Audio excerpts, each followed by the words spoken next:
तुझे कुछ देने के लिए बढ़े हैं परम पिता के हाथ।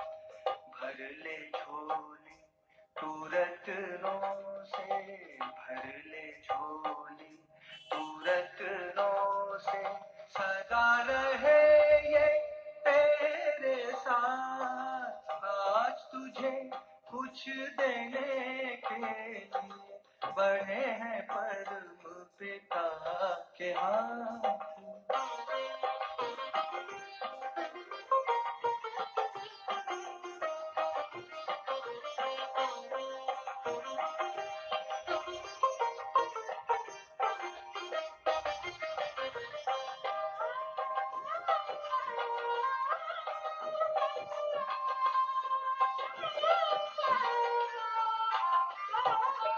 ओ मानव दुनिया में सदा कुछ कहलाए, बिन सोचे भगवान जिस पर अपना सब लुटाए। लेता चल लुटाता चल, लेता चल लुटाता चल, बढ़े खजाना दिन और रात। आज तुझे कुछ देने के लिए बढ़े हैं परम पिता के हाथ।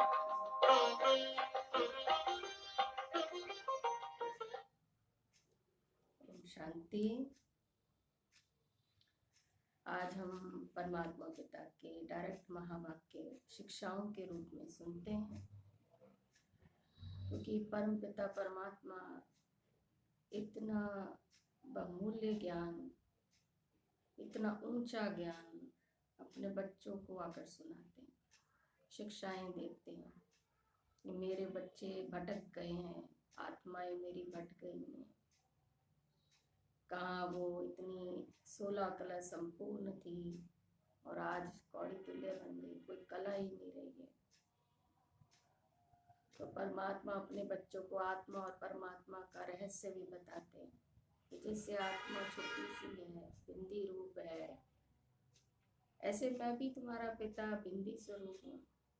कोई बड़ा छोटा नहीं हूँ, इतना सूरज की तरह तेजोमयी नहीं हूँ जैसे शास्त्रों में कहा गया है, और ना ही मुझसे कोई डरने की जरूरत है जैसे लिखा गया है शास्त्र में अर्जुन के प्रति कि भी वो कहा गया कि बस करो, मैं इतना तेज सहन नहीं कर सकता। परमात्मा कहते हैं मैं तो तुम्हारा बाप हूँ, मैं तुम्हें इतना तेज ऐसे थोड़ी ना दूंगा, जैसे तुम्हारी आत्मा बिंदी है वैसे मैं। लेकिन मेरे संस्कार अलग है, तुम्हारे संस्कार अलग, लेकिन हमारा स्वरूप एक जैसा है। इसीलिए उन्होंने क्या कह दिया कि आत्मा सो परमात्मा, कि जैसी आत्मा वैसा परमात्मा, इसलिए आत्मा सो परमात्मा को एक बना दिया। और परम पिता परमात्मा आके ये रहस्य बताते हैं हमें कि बाप होता है, बच्चा बच्चा होता है। बाप बच्चा नहीं हो सकता और बच्चा बाप नहीं हो सकता। क्यों नहीं हो सकता? इतना बड़ा रहस्य है क्योंकि बाप तो जन्म मरण में आता नहीं और बच्चा 84 जन्म भोगता है। 84 जन्म या फिर जैसे कि अपने पाठ के अनुसार जितने भी जन्म आके भोगता है, क्योंकि सृष्टि में जो आत्माएं आती है ना, वो सारी तो एकदम से नहीं ना आ जाती है। तो सत्युग त्रेता में जो स्वर्ग होता है उसमें तो आत्माएं कम आती है, क्योंकि सारे तो देवी देवता बनते नहीं है। 33 करोड़ देवी देवताओं का गायन है, तो 33 आबादी कितनी है हमारी? 750-800 करोड़ की, उसमें बनने कितने? 33 करोड़। तो इसलिए परमात्मा पिता ये सारी बातें, ज्ञान तो बहुत गहराई वाला है, ज्ञान तो अथाह है, लेकिन फिर भी हम शॉर्टकट में समझने की कोशिश करते हैं ताकि रत्नों से हर एक बच्चे की झोली भरती जाए। क्या पता किसको कैसी बात से परमात्मा के ज्ञान की कैसी बात लग जाए, उसकी बुद्धि का ताला खुल जाए और उसको वर्षे का अधिकारी बन जाए। देव आत्मा होगी तो बहुत जल्दी सीख जाएगी, दूसरी आत्मा होगी तो थोड़ा टाइम लगता है। तो सुनते हैं परमात्मा पिता हमें क्या क्या समझा रहे हैं। बाबा कहते हैं मीठे बच्चे, कोई कहते हैं ऐसे मीठे बच्चे, और परमात्मा पिता रोज अपने बच्चों को मीठे बच्चे, और ये नहीं कहता मीठे बच्चों, मीठे बच्चे, यानी हर एक आत्मा के प्रति भगवान को इतना प्यार अपने बच्चे से, ये हर एक बच्चे के प्रति पर्सनल कहते हैं मीठे बच्चे। हम भी रिस्पॉन्स में कहते हैं जी बाबा, कहते हैं ना। तो बाबा कहते हैं मीठे बच्चे, तुम्हारा फर्ज है एक दो को बाप और वर्षे की याद दिलाकर सावधान करना। क्या करना है? सावधान करना कि बाप आया हुआ है, वर्षा दे रहा है सुख शांति का, फिर भी दुखी क्यों है भाई? जरा थोड़ा सा आत्म चिंतन कर तो लो, वो जो कह रहा है उसकी सुन तो लो। इसमें ही सबका कल्याण समाया हुआ है, चाहे कोई दे रहा है नहीं दे रहा है, लेकिन कल्याण इसी में है। जिसने बाप और वर्षे को पहचान लिया उसी का इसमें कल्याण। तुम बच्चे किस एक गुह्य राज को समझते हो जो कोई साइंसदान भी नहीं समझ सकते। इतने बड़े बड़े विद्वान साइंटिस्ट हो गए हैं, लेकिन ये राज कोई भी नहीं जानता, सिर्फ तुम बच्चे ही जानते हो। वो कौन सा राज है? तुम समझते हो कि आत्मा अति सूक्ष्म स्टार है, उसमें ही सब संस्कार भरे हुए हैं, और वही शरीर द्वारा अपना अपना पार्ट बजा रही है। शरीर जड़ है, आत्मा चैतन्य है। ऐसे ही फिर परमात्मा भी स्टार है, तो उसमें सारी नॉलेज है। वो मनुष्य सृष्टि का बीज रूप है, सत्य है, चैतन्य है। वो कोई हजारों सूर्यों में तेजोमय नहीं है। और ये गुह्य राज तुम बच्चे ही समझते हो। साइंसदान इन बातों को नहीं समझ सकते, और तुम्हें सबको आत्मा और परमात्मा की पहचान पहले पहले होगी। सृष्टि चक्र कैसे, देवताएं कैसे हैं, और धर्म वाले, ये तो बात की बातें। सबसे पहले खुद को जानो, खुदा को जानो, उसके बाद ही सारी बात सामने आती। जब तक आत्मा और परमात्मा का रहस्य नहीं जाना, तब तक हम बाकी सृष्टि का ज्ञान अपनी बुद्धि में समा ही नहीं सकते, और ना उस पर विश्वास कर सकते हैं। और है यही, अंत में आके जब रोएंगे तब कहेंगे कि टू लेट। इसलिए परमात्मा जैसे तैसे कोशिश करता है किसी न किसी को माध्यम बना के, जैसे आप बच्चे भी कर रहे हो ना, किसी न किसी को भेजते भी रहते हो, मुख से भी बोलते रहते हो। ये क्या है? परमात्मा पिता का प्यार है। भाग्य भी बना रहे हो, दूसरों को दे भी रहे हो, परमात्मा के मददगार भी बन रहे हो। क्योंकि ये राज जो है हम बच्चे ही जानते हैं, हमें परमात्मा आके पढ़ाते हैं। फिर परमात्मा कहता है कि तुम्हें और एक कमाल करनी है, घर गृहस्थ में रह के ये सारी दुनिया का सन्यास करना है। वो सन्यासी तो क्या करते, घर बार छोड़ के जाते हैं कि हम सन्यासी बन गए, पत्नी ये बच्चों की, घर बार वालों की याद ना आए। लेकिन भगवान कहता नहीं, जब ये रचना रची है, बच्चे है, पति है, सास ससुर को कौन पालन करेगा? तुमने अपनी घर गृहस्थी भी संभालनी है, अपने शरीर के प्रति निर्वाह के लिए काम धंधे पे भी जाना है, और साथ ही साथ क्या करना है? साथ ही साथ इस पुरानी दुनिया से ममत्व भी हटाना है। क्यों? क्यों? कारण है ना। कारण क्या है? ये खेल पूरा हो गया, 4 युग पूरे हो गए, 5000 का चक्र जो था वो पूरा हो गया, और इस समय रिपीटेशन चल रही है। रिपीटेशन माना हिस्ट्री रिपीट हो रही है। कहते हैं ना हिस्ट्री मस्ट रिपीट, तो कब होगी हिस्ट्री रिपीट? जब होगी जब परमात्मा अंत में आता है। तो ये सभी आत्माओं का अंतिम जन्म है, तो इस समय सबको वापस जाना है। कोई प्यार से जाए, समझ के जाए, मार खा के जाए, सजा खा के जाए, ये उसकी चॉइस है, लेकिन जाना सबने। कोई समझ जाएगा तो अच्छी तरह से कुछ ना कुछ झोली भर के जाएगा, कोई नहीं समझ के जाएगा कि नहीं भाई ये कहाँ बातें हैं, अभी जो जिंदगी मिली है वो तो जी लो। तो फिर आत्मा अंत में क्या करेगी? वो तो तड़पेगी, ना तो शरीर में रह पाएगी, ना ऊपर जा पाएगी, बीच में तड़पेगी। क्यों? चीज़ों को छोड़ नहीं पाएगी, शरीर को छोड़ नहीं पाएगी, संबंधियों को छोड़ नहीं पाएगी, आसक्तियों को छोड़ नहीं पाएगी, और परमात्मा के साथ जा नहीं पाएगी, और परमात्मा की मदद को कैच नहीं कर पाएगी। तो बीच में फिर क्या होगी? बीच में फिर सजा खाएगी, और सजा बहुत भारी होती है। वो तो आपने शास्त्रों में भी पढ़ा हुआ है। लेकिन परमात्मा पिता तो हमें सत्य सत्य बता देते हैं कि सजा बहुत बच्चे भारी है। ऐसी सजा होगी, 1 सेकंड की सजा में आप ऐसा लगेगा कि आपको पता नहीं कितने युगों की, आपको कितने जन्मों की, कितने दिनों से सजा ही सजा खा रहे हो। तो इसलिए हम ऐसा काम ही क्यों करें। फिर गीत भी बाबा बताते हैं, तुम ही हो माता पिता, तुम ही हो बंधु च सखा, तुम ही हो। यह गीत किस लिए बजाया? क्योंकि गीत में बाबा कहते तुम मेरे आगे भी गीत गाते हो, पूजन करते हो ना, शिव बाबा के आगे भी, शिवलिंग के आगे भी यही गीत गाते रहते हो, आरती गाते हो, और लक्ष्मी नारायण के आगे, देवताओं के आगे जाके उस पर भी यही गीत गाते रहते हो। लेकिन मीनिंग तो पता होना चाहिए ना, बड़ा कौन है, पिता कौन है, माता पिता हमारा है कौन, और ये देवी देवताएं हैं जिनको भगवान ने ऐसा बनाया था। तो ऐसे ऊपर से आकाश से तो आए नहीं है ना, इन्होंने भी कोई पुरुषार्थ ऐसा किया होगा जब भी तो ऐसे बने हैं ना। तो वो परमात्मा पिता हमें सारी बात समझा रहे हैं। तो बाबा कहते हैं, बच्चों को ओम शांति का अर्थ भी समझाया है। ओम का अर्थ है मैं आत्मा, और फिर ये मेरा शरीर। हर एक के शरीर रूपी रथ में आत्मा रथी बैठी हुई है। हर एक की अपनी अपनी प्रॉपर्टी शरीर की मिली हुई है ना सबको। आत्मा की ताकत से ये रथ चलता है। आत्मा को ये शरीर घड़ी घड़ी लेना और छोड़ना पड़ता है। क्यों? क्योंकि पुराना हो जाता है, बीमार हो जाता है ना। तो इसलिए बाबा कहते हैं आत्मा फिर इस शरीर में रहना नहीं चाहती, बूढ़े शरीर को, बीमार शरीर को छोड़ के दूसरा लेती है।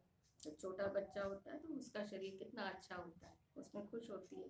धीरे धीरे बड़ा होता है शरीर, संबंध संपर्क में आता, कारोबार में आता, तो फिर क्या होता है, फिर से वही हालत, फिर छोड़ना पड़ता है। तो आत्मा को घड़ी घड़ी शरीर लेना और छोड़ना पड़ता है। अब ये तो बच्चे जानते हैं कि भारत अभी दुख धाम है, आधा कल्प पहले सुख धाम था। ऑलमाइटी गवर्नमेंट थी।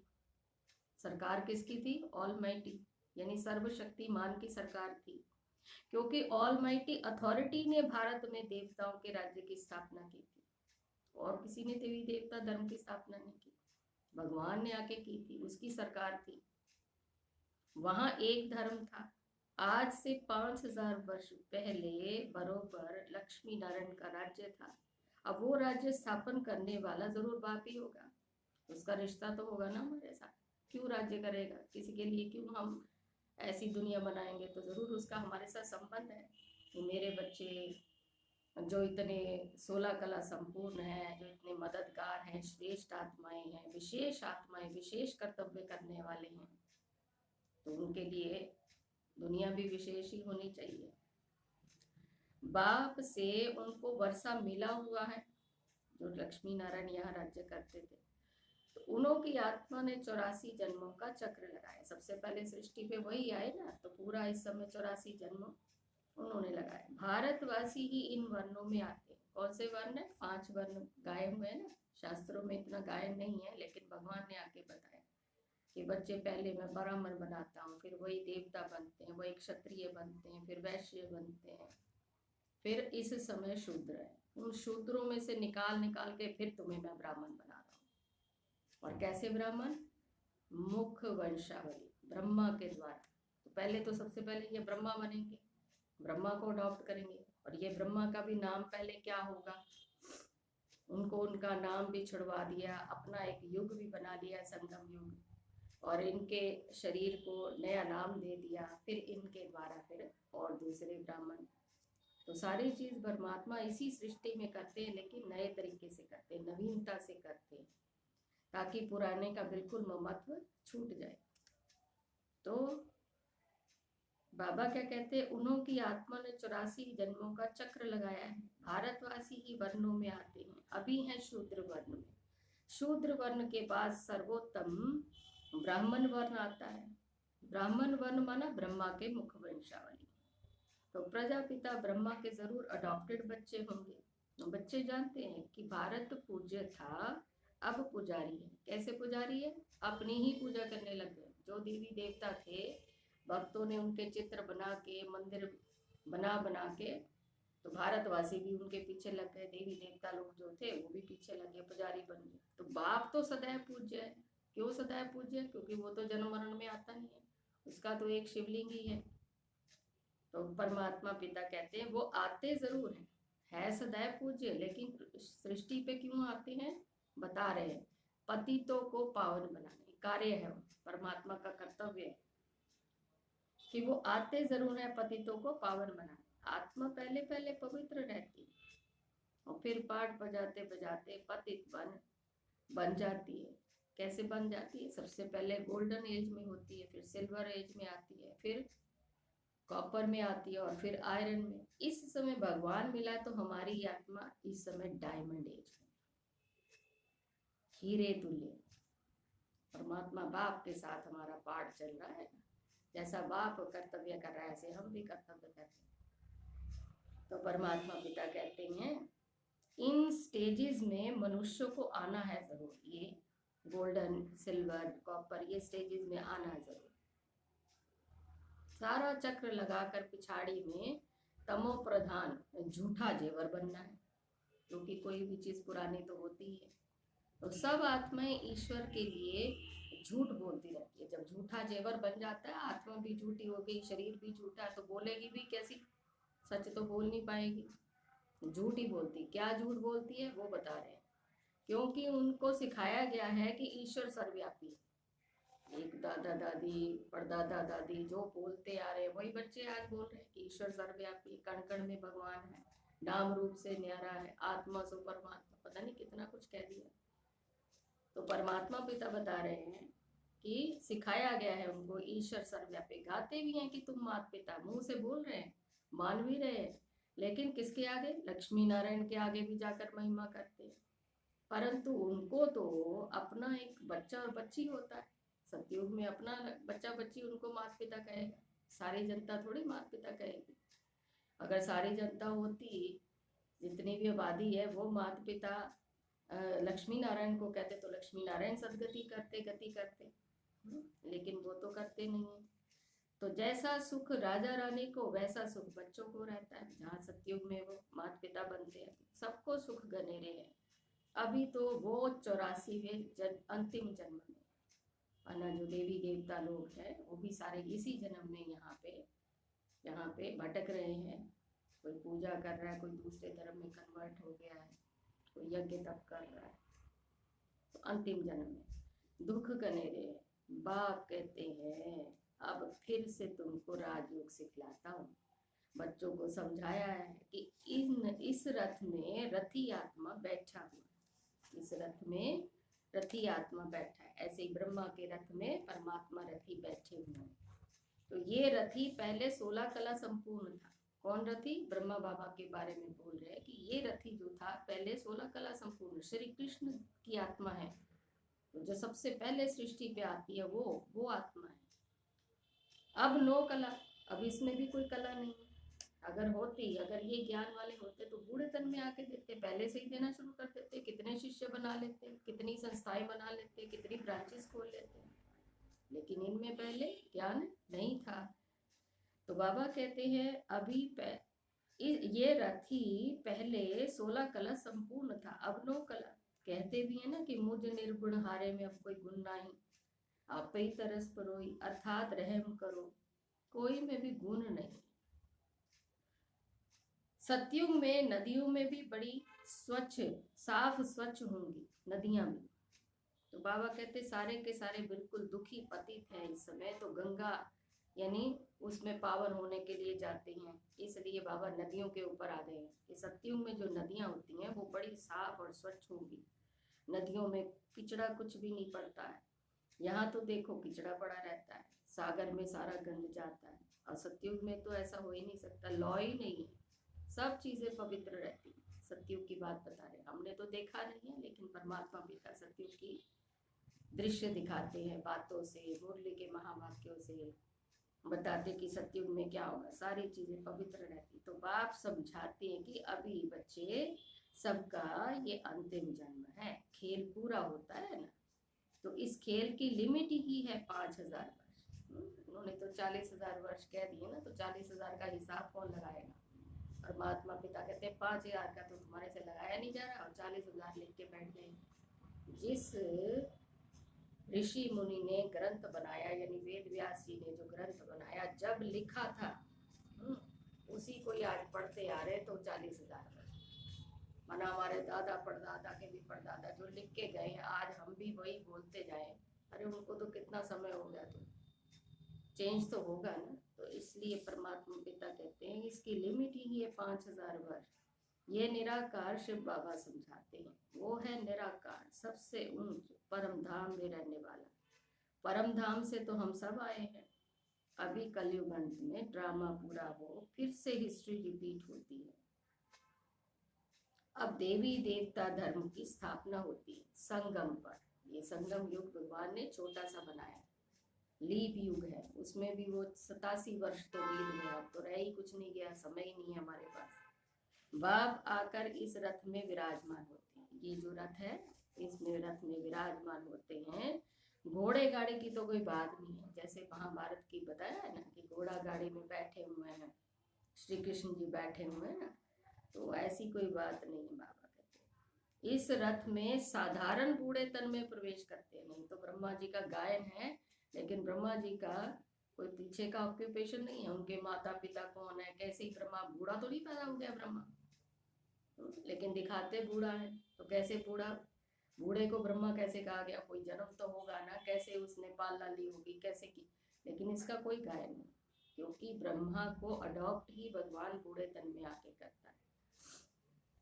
तो परमात्मा पिता क्या कहते हैं, इस रथ में साधारण बूढ़े तन में प्रवेश करते हैं, वो है रथी। कौन? शिव बाबा रथी है। गाया भी जाता है ब्रह्मा द्वारा, ब्राह्मण रचे, ये है मुख्य वंशावली ब्राह्मण। सब बच्चे कहते हैं कि हम ब्रह्मा की मुख्य वंशावली बेटे हैं, तो ये ब्रह्मा भी अडॉप्ट किया हुआ है। बाप खुद कहते हैं कि मैं इस रथ का रथी बनता हूँ, मैं रथी हूँ, ये मेरा रथ है, इसको ज्ञान देता हूँ। शुरू में इनसे करता हूँ, कलश देता हूँ माताओं को। क्यों कलश देता हूँ माताओं को? माताओं को कलश क्यों देता है? जब इनको चुन लिया, अडॉप्ट इनके द्वारा करता है, लेकिन कलश फिर भी माताओं को देता है। इसीलिए वंदे मातरम का गायन, क्योंकि माताओं में पालना के संस्कार होते हैं। तो ये भी हमारी माँ ब्रह्मा, माँ आता है ना इसमें शब्द, इन्होंने भी पालना की, लेकिन बाबा ने स्थूल में माताओं के ऊपर कलश रखा, क्योंकि माताओं में पालना के संस्कार होते हैं। तो इसलिए बाबा कहते कलश देता हूँ माताओं को। माता तो ये भी ठहरी ना, बता रहे हैं, पहले पहले क्या होता है, पहले ये बनते हैं और फिर तुम बनते हो। पहले ये माता बनती हैं, पालना देती हैं, जो बच्चे बाबा के बनते जाते हैं, फिर बाबा कहते तुम बनते हो। इसमें तो वो विराजमान है, परंतु सामने किसको सुनाए? चलो ये तो सुनते रहेंगे, सुनने वाले बच्चे भी तो होने चाहिए, सुनने वाले बच्चे सामने होने चाहिए ना, जैसे आप लोग सुन रहे हो ना इस समय। तो फिर आत्माओं से बैठे बात करते हैं। सारी आत्माएं, अपने आप को आत्मा ही समझ रहे हो ना, या शरीर ही समझ रहे हो? आत्मा ही समझ रहे हो ना। तो आत्माओं को ही बाबा देखते हैं ना, बाबा शरीर को नहीं देखता, कैसे बैठे हैं, कैसे अपना टेक लगा के बैठे हैं कुर्सी पे, सोफे, ये नहीं सब देखता। वो देखता मेरी आत्मा का प्रकाश कितना है, मेरी आत्मा मेरे को सुन रही है, आत्माओं से बात करता है, क्योंकि खुद भी परमात्मा। लेकिन शरीर का आधार किस ले लेता है? क्यों समझाएगा कैसे, बोलेगा कैसे, कर्मेंद्रियां तो चाहिए ना उसको। तो फिर आत्माओं से बैठ बात करते हैं, और कोई विद्वान आदि नहीं होगा जो ऐसे आत्माओं से बैठ बात करे कि मैं तुम्हारा बाप हूँ। है कोई सत्संग में गुरु गोसाई के पास जाओ तो महाभारत पता नहीं भागवत वगैरह सुनाते हैं, कहानियां सुनाते हैं, ये थोड़ी कहते हैं कि मैं तुम्हारा बाप हूँ, तुम आत्माएं निराकार हो, ऐसे भी नहीं कहता। मैं भी निराकार हूँ, मैं ज्ञान सागर स्वर्ग का रचयिता हूँ, मैं नरक नहीं रचता हूँ। वो तो रावण माया नरक बनाती, बाप कहते मैं तो हूँ ही रचयिता, तो जरूर स्वर्ग ही बनाऊंगा ना। तो तुम भारतवासी स्वर्गवासी थे, अब नरकवासी बने हो। अब नरकवासी बनाया रावण ने, क्योंकि आत्मा रावण की समय तुम आत्माएं राम शिव बाबा श्री श्री की श्रीमत पर चलते। फिर बाबा ने डिटेल में भी बहुत कुछ बताया है, लेकिन हम शॉर्ट में पढ़ रहे हैं। बाप समझाते हैं अब सबका पाठ पूरा होगा, सब आत्माएं इकट्ठी होंगी। जब सब आ जाएंगे ना, तब फिर जाना शुरू होगा, फिर विनाश शुरू हो जाएगा। तो भारत में तो अनेक धर्म, सिर्फ एक आदि सनातन देवी देवता धर्म है नहीं। कोई भी अपने को देवता नहीं कहते। देवताओं की महिमा भी गाई है कि सर्वगुण संपन्न है, 16 कला संपूर्ण है। फिर अपने को कहेंगे हम नीच पापी हैं। तो जो सतो प्रधान पूज्य थे वो फिर तमो प्रधान पुजारी बन पड़ते हैं। द्वापर से रावण का राज्य शुरू होता है। राम राज्य ब्रह्मा का दिन, रावण राज्य है ब्रह्मा की रात। उस समय तुम्हारे सिर पर क्या है? पापों का बोझा है। ऐसे नहीं है कि गर्भ जेल में हर जन्म के पाप खत्म हो जाते हैं। अब ये पापों के ऊपर आ गए, सागर है ना वो, तो सागर है तो लहरें उसमें आती हैं। तो कभी कोई लहर पकड़ता है, कभी कोई लहर पकड़ता है। मेरे बच्चों को कोई का क्या पता कौन सी बात समझ में आ गई, अब पापों पे आ गए। ऐसे नहीं कि गर्भ जेल में हर आत्मा के हर जन्म के पाप खत्म हो जाते हैं। तो कुछ तो खत्म हो जाते, कुछ रहते हैं। अब मैं पंडा बनकर आया हूँ। तो इस समय सब आत्माएं माया की मत पर चलती हैं। परमात्मा सर्वव्यापी कहना ये माया की मत है। कभी कहते सर्वव्यापी है, कभी फिर कहते 24 अवतार लेते हैं। वह कहते मैं तो सर्वव्यापी का हूँ, मैं तो हूँ ही पतित पावन स्वर्ग का रचयिता। मेरा धंधा ही है नर्क को स्वर्ग बनाना। माम एकम याद करो, बस बुद्धि योग ऊपर लटकाओ।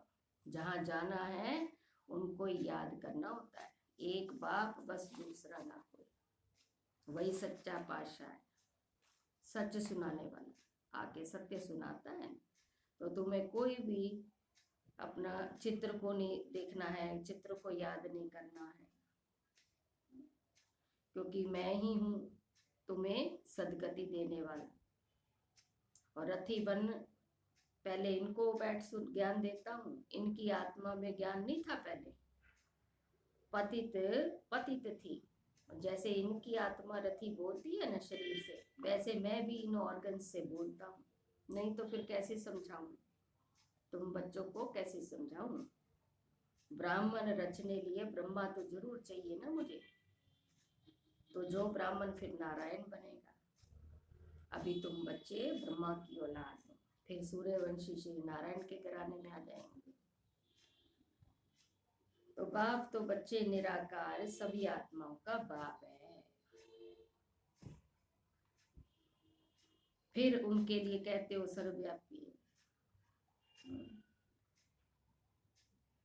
तुम विकारों में गोते खाकर के एकदम गंदे बन पड़े हो। बाबा के तुम अपने बाप को ही गाली देते रहते हो, और शिव और शंकर को ही मिला दिया है। कितनी गलानी कर दी है। शिव तो है परमात्मा, वो कहते हैं कि मैं आता ही हूँ देवी देवता धर्म की स्थापना करने। फिर विष्णु के 2 रूप लक्ष्मी नारायण स्थापन करेंगे। तो सचखंड स्थापन करने वाला एक ही सतगुरु है बच्चे, और वो इस रथ में इस समय रथी है। इसे नंदीगण भी कहते हैं, भागीरथ भी कहते हैं। तुम सारे अर्जुनों को कहते हैं कि मैं इस रथ में आया हूँ युद्ध के मैदान में तुमको माया पर जीत पहनाने। तुम अकेले नहीं बन सकते, बाबा आया है। सतयुग में तो ना रावण होगा ना उसे जलाते हैं। अभी तो रावण को जलाते ही रहे। अच्छा, मीठे मीठे सिक्की लदे बच्चों प्रति मात पिता बाप दादा का याद प्यार है। Good morning. रूहानी बाप की रूहानी बच्चों को नमस्ते। हम रूहानी बच्चों की रूहानी बाप दादा को याद प्यार, गुड मॉर्निंग और नमस्ते। शुक्रिया मीठे बाप। जितने ज्ञान रत्न बांटता है शुक्रिया करना चाहिए ना। धारणा के लिए मुख्य सार में आज बाबा ने क्या बताया होगा? कोई भी चित्र का सिमरन नहीं कर, क्योंकि ये सारी भक्ति मार्ग की सामग्री है ना। विचित्र बाप को बुद्धि से याद करना। बाप का कोई चित्र नहीं है ना, जैसे उसका विचित्र है, बिंदु रूप है, ऐसे इसको याद करना। बुद्धि योग ऊपर लटकाना। वापस घर चलना है, इसलिए देह सहित सब पुरानी चीजों से ममत्व निकाल देना है, संपूर्ण पावन बनना है। पावन तो बहुत जरूरी है, देवता लोग पावन है ना, वरदान दे रहे हैं, बाप के राइट हैंड बन, हर कार्य में सदा एवर रेडी रहने वाले मास्टर भाग्य विधाता बन। सारे बच्चों को भाग्य विधाता बना दिया, मास्टर भाग्य विधाता बना दिया। खुश हो जाओ कि हम अपना भाग्य खुद बनाने वाले हैं, दूसरों का भी बनाने वाले हैं। लेकिन कैसे? बाप के राइट हैंड सारा कार्य सही करता है ना, तो राइट हैंड है बाबा की। जो बच्चे राइट हैंड बन बाप के हर कार्य में सदा सहयोगी, सदा एवर रेडी रहते हैं, आज्ञाकारी बन लेते हैं, सदा कहते हैं कि बाबा हम तैयार हैं। और बाप भी ऐसे सहयोगी बच्चों को, सदा मुरब्बी बच्चे, सपूत बच्चे, विश्व के श्रृंगार बच्चे कहकर मास्टर वरदाता और भाग्य विधाता का वरदान दे देते हैं। ऐसे बच्चे परवृत्ति में रहते भी प्रवृत्ति की वृत्ति से परे रहते हैं, व्यवहार में रहते अलौकिक व्यवहार का सदा ध्यान रखते हैं। तो स्लोगन भी बाबा देते हैं, हर बोल और कर्म में सच्चाई सफाई हो तो प्रभु के प्रिय रत्न बन जाएंगे। हम हैं तो सारे रत्न, लेकिन कैसे प्रिय बनेंगे परमात्मा के? जब हमारे बोल में, हमारे कर्म में सच्चाई सफाई होगी। जैसे बहुत पसंद है सच्चाई सफाई, कुछ भी बात है उसको समर्पण करते हैं। भोला भंडारी है ना, जल्दी मान जाता है। ठीक है, ओम शांति। 1 मिनट बाबा को याद करेंगे, बहुत ही प्यार से शिक्षाएं मिली ना, तो याद करेंगे परमात्मा पिता को, और बहुत ही अच्छे तरीके से परमात्मा के ज्ञान को आत्मसात करेंगे।